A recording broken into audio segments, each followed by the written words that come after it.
Salut à toi, bienvenue dans cette nouvelle PAQ. Aujourd'hui, je voudrais revenir sur un sujet dont j'entends tout le temps parler. Quel choix stratégique lorsque je vieillis au tennis de table? Alors, tout simplement, je vais revenir sur l'erreur la plus communément admise par les joueurs. C'est les joueurs qui arrêtent tout simplement de prendre l'initiative pour se reposer uniquement sur des systèmes de jeu défensifs. Là, c'est la première erreur car vous allez perdre deux éléments indispensables à votre niveau de jeu actuel.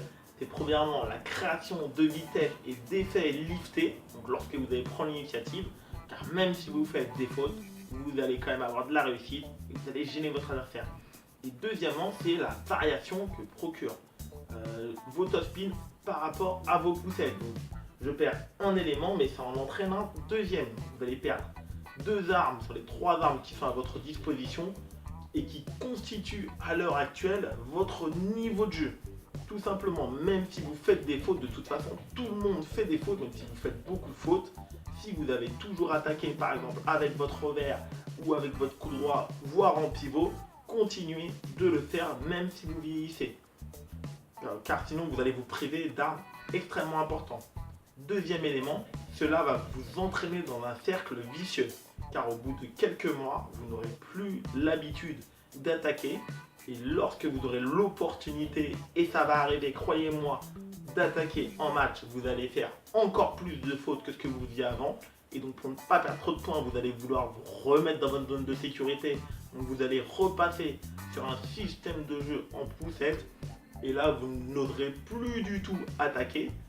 Car au tennis de table, tout ce que vous n'utilisez pas est perdu. Tout ce que vous n'utilisez pas quotidiennement est perdu. Vous allez vous enfermer dans un système de jeu et vous aurez complètement perdu la création de vitesse avec l'autospeed, même s'il y a quelques fautes. Donc ça, c'est très très important. Si vous voulez conserver votre niveau de jeu, même quand vous vieillissez, conservez tout ce qui constitue votre jeu. Vos services, vos attaques, votre poussette. C'est également la même chose si vous êtes un joueur qui vous avez intégré à votre jeu des pivots, donc le fait de passer sur le côté de la table en revers pour attaquer avec son coup droit. Continuez de le faire, vos muscles vont garder l'habitude, vos muscles vont garder de la vélocité, vos muscles vont garder du dynamisme. Ne vous dites pas, je vais remplacer mon pivot par mon top-spin revers si vous n'en avez pas du tout l'habitude. Cela ne marche pas comme ça. Ça, c'est très important. Je vais prendre un exemple extrêmement concret. L'année dernière, j'ai repris le tennis de table à 100% après une grave blessure au genou et j'ai essayé de servir avec le service lancé chinois et je me suis rendu compte que j'étais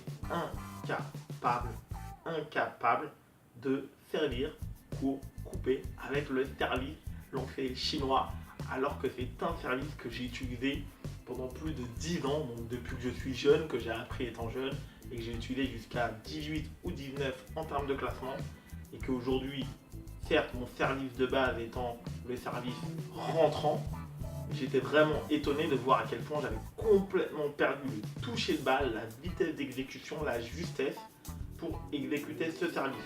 Après un an d'entraînement, donc à chaque fois que j'allais à l'entraînement, que je faisais des matchs, donc je me suis forcé à surutiliser le service latéral et tout juste là, en ce début d'année, je recommence à avoir de véritables sensations au niveau du service latéral. Je recommence à provoquer des fautes directes, même contre des très bons joueurs. Je recommence à avoir des balles faciles parce que je retouche correctement la balle. Je touche la balle avec le bon timing, je mets la bonne dose d'effet. Donc voilà, c'est très important. On peut perdre très très rapidement ces acquis si on ne les travaille pas, et ça, peu importe votre âge. Donc comme d'habitude, dis-moi dans les commentaires, toi si c'est ton cas, si effectivement tu as fait ce genre de choix stratégique. Donc si tu n'as pas vu la vidéo entre la stratégie et la tactique, je te mets le lien dans la description. Mets-moi un énorme like si cette vidéo t'a aidé. Partage à tous ceux que ça pourrait aider. Je te dis à bientôt pour une nouvelle vidéo et ciao!